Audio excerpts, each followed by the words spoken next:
Je suis Anne Perret-Ficaja, directrice de la communication et des opérations de l'Alliance pour la santé mentale, et je suis intervenue aux côtés d'Iris Ramos. Bonjour à tous, Iris Ramos. Merci à l'ANR d'organiser ces espaces de soutien et de pédagogie, d'information, des discussions pour les personnes dans les territoires. Ce matin, on a eu le plaisir de parler de santé mentale. Je suis psychologue du travail, je suis la fondatrice de STEP, Santé au travail des entrepreneurs par la prévention. C'est un service national pour les dirigeants, pour la santé globale des dirigeants. Et aujourd'hui, on a mis l'accent plutôt sur la partie santé mentale avec les données qui sont issues du premier observatoire de la santé des dirigeants que j'ai pu conduire en partenariat avec le MEDEF Centre-Val de Loire et le club ETI Centre-Val de Loire. Alors l'Alliance pour la santé mentale, quant à elle, vient de lancer une charte d'engagement pour la santé mentale au travail. Elle l'a lancée fin août aux universités d'été du MEDEF et elle développe cet axe de santé mentale au travail depuis quelques temps maintenant, et en tout cas de manière très opérationnelle, pour faire de la santé mentale un sujet de culture d'entreprise, un sujet de dialogue social, un sujet qui soit intégré aussi au monitoring en continu de la qualité et des conditions de vie au travail, et puis bien sûr des accompagnements individuel et de l'insertion du trouble psy en milieu pro. Ce matin, on a parlé de prévention, on a parlé de solutions, on a parlé d'information, et il était très intéressant de voir qu'il y a une volonté d'agir, mais parfois on ne sait pas trop par quel bout prendre le sujet. Donc l'Alliance va mettre à disposition et met déjà à disposition des ressources, de l'information, justement pour aiguiller les entreprises. Et STEP peut permettre également à chaque dirigeant d'être rappelé sur notre site pour être orienté quand il se pose des questions sur sa propre santé ou sur la santé de ses salariés, et aussi se connecter avec des organisations patronales qui ont vraiment pris à cœur cette problématique de la santé du dirigeant, de la santé mentale, comme un outil de performance et de durabilité dans nos territoires. Oui, aujourd'hui, pour un dirigeant, la santé mentale, c'est un sujet stratégique. C'est un sujet pas seulement réglementaire et juridique, mais vraiment un levier de performance et de croissance durable. Ils s'en saisissent, ils sont de plus en plus nombreux à s'en saisir aujourd'hui, et on sait que dans les entreprises, environ 1 salarié sur 4 se déclare en mauvaise santé mentale, selon le baromètre 2025 Quali Social.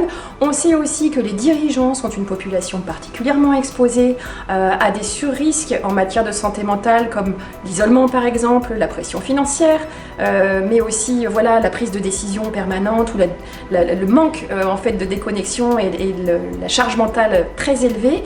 Donc aujourd'hui, on est venu leur dire que oui, ça existe, oui, c'est un sujet d'entreprise, et oui, il y a des solutions pour s'en saisir. Et dans notre étude, c'est 42% des dirigeants qui vont se déclarer en mauvaise santé mentale, et ça va correspondre avec les données nationales, puisque 1 sur 3 renonce à consulter. Donc nous, on retient que la santé mentale des dirigeants se dégrade, étant donné le contexte économique et social. On retient qu'ils demandent très peu d'aide, qu'ils renoncent aux soins et à consulter, et aussi dans l'étude, il ressort qu'il y a beaucoup d'automédication, c'est-à-dire une recherche de solutions pour tenir dans la journée et déconnecter le soir. Alors que des solutions beaucoup plus durables et avec des meilleurs résultats existent. Consultez les spécialistes, les services de santé qui sont là pour vous accompagner de meilleure manière, avoir de meilleurs résultats. Alors aujourd'hui, on sait aussi que chez les dirigeants en particulier, la majorité d'entre eux, 3/4 très exactement, ont déjà ressenti dans la semaine écoulée les symptômes du stress en raison des facteurs qu'on a évoqués tout à l'heure. C'est beaucoup, énormément, et un grand nombre d'entre eux considèrent que faire appel à un professionnel de santé, c'est tabou.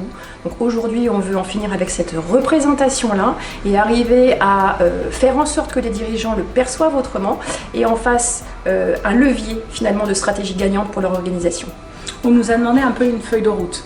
Eh bien, si on devait résumer, occupez-vous de vos facteurs individuels, c'est-à-dire vos propres ressources.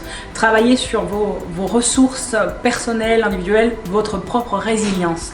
Allez dans des groupes de soutien, allez vers des services qui sont existants. La feuille de route, entre guillemets, elle n'est pas la même selon les problématiques de chaque personne ou de chaque territoire.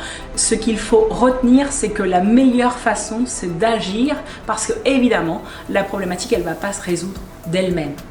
Aujourd'hui, la santé mentale pour une entreprise et pour un dirigeant en particulier, c'est vraiment un investissement sur l'avenir, un investissement pour lui-même, un investissement pour son organisation. Ça passe et ça commence par la tête.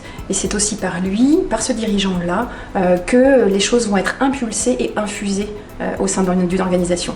Beaucoup d'obligations pèsent sur l'employeur en termes de santé au travail, de sécurité et de santé et sécurité des salariés au travail en général. Ce qu'il faut retenir, c'est que de manière sociétale, de manière responsable, penser à ses collaborateurs, c'est très important, mais également inclure la santé des dirigeants, des managers et du propre mandataire social qui est une personne comme une autre, et ça peut passer que par lui d'impulser cette dynamique par l'exemple. Aujourd'hui, à l'Alliance pour la santé mentale, on a lancé, je le disais tout à l'heure, la charte d'engagement pour la santé mentale dans le travail.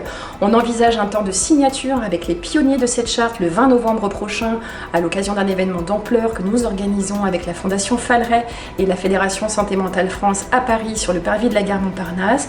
Du 19 au 21 novembre, on vous donne rendez-vous bien sûr.